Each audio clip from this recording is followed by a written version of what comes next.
Mari teman-teman kita berdoa. Dan mulai. Sudah siap belajar hari ini? Ada yang masih ingat materi pembelajaran kemarin apa? Apa? Teks? Teks jajan tua. Mulai pembelajaran sama latihan dulu ya. Diam. Ini kado. Surat Rifki. Hari ini kita belajar surat pribadi dan surat resmi. Semuanya masih asing nggak dengan surat? Atau sudah tidak asing lagi? Tidak asing lagi ya? Ya. Ada yang pernah menulis surat? Sudah pernah? Surat apa yang biasanya ditulis? Sakit. Terus surat apa lagi?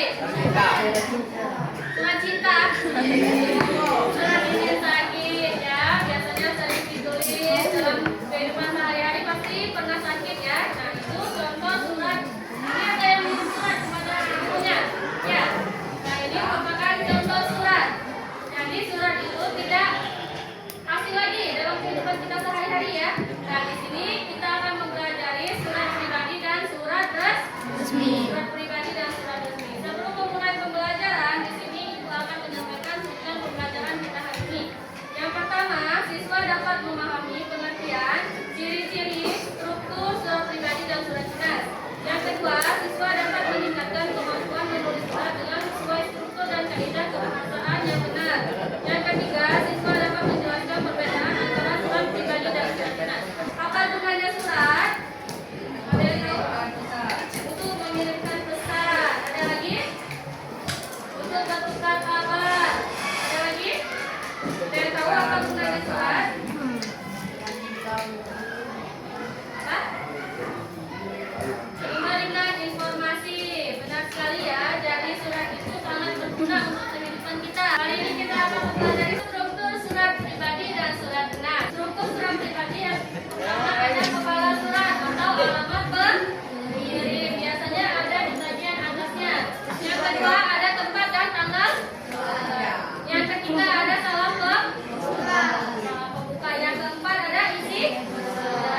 Yang kelima ada salam yang keenam ada tanda tangan dan nama pengirim. Sedangkan struktur surat dinas, ada yang bisa menunjukkan angkat tangannya. Ini.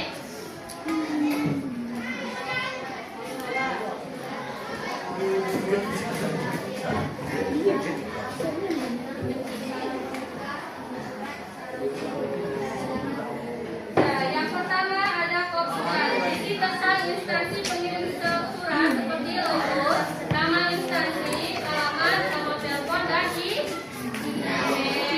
Yang kedua nomor surat, yaitu nomor referensi yang digunakan untuk memudahkan pencatatan dan pengelolaan surat. Yang ketiga ada tanggal surat, yaitu menunjukkan tanggal surat dibuat.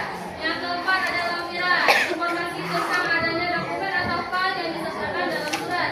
Yang kelima ada perihal, inti atau tujuan surat tersebut. Yang keenam alamat penerima, jadi alamat penerima harus dicantumkan juga ya. Contohnya kepada yang terhormat bapak atau ibu, biasanya itu kalau untuk semua orang itu ada tulisannya di tempat, tapi kalau untuk orang tertentu itu ada alamatnya di bawahnya ya. Yang keenam, yang ketujuh salam pembuka harus sopan dan formal, seperti dengan hormat ya.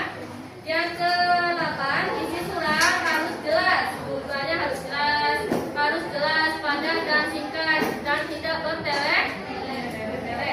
Yang ke-9 salam penutup harus sopan juga ya. Jadi kalau misalnya di awal assalamualaikum, di bawahnya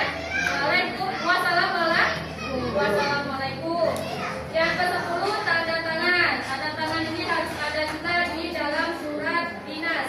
Yang ke-11 ada stempel dan cap instansi.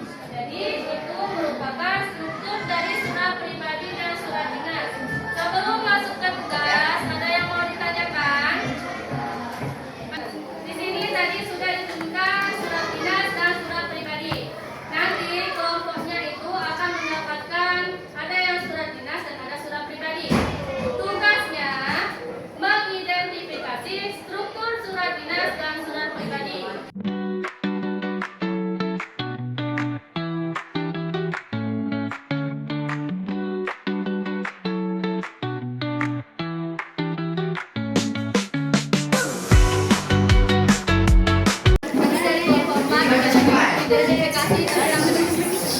struktur. Surat pribadi. Di sini ada tempat dan tanggalnya. Di sini ada salam pembuka dan ini juga salam pembuka. Di sini ada isi surat. Dan salam penutup dan ini juga nama pengirim dan tantangan. Ya, jadi sudah di situ sudah ada semua struktur surat pribadi dan surat dinas. Sudah. Ya. Ini mempresentasikan hasil diskusi kami tentang tentang struktur surat dinas.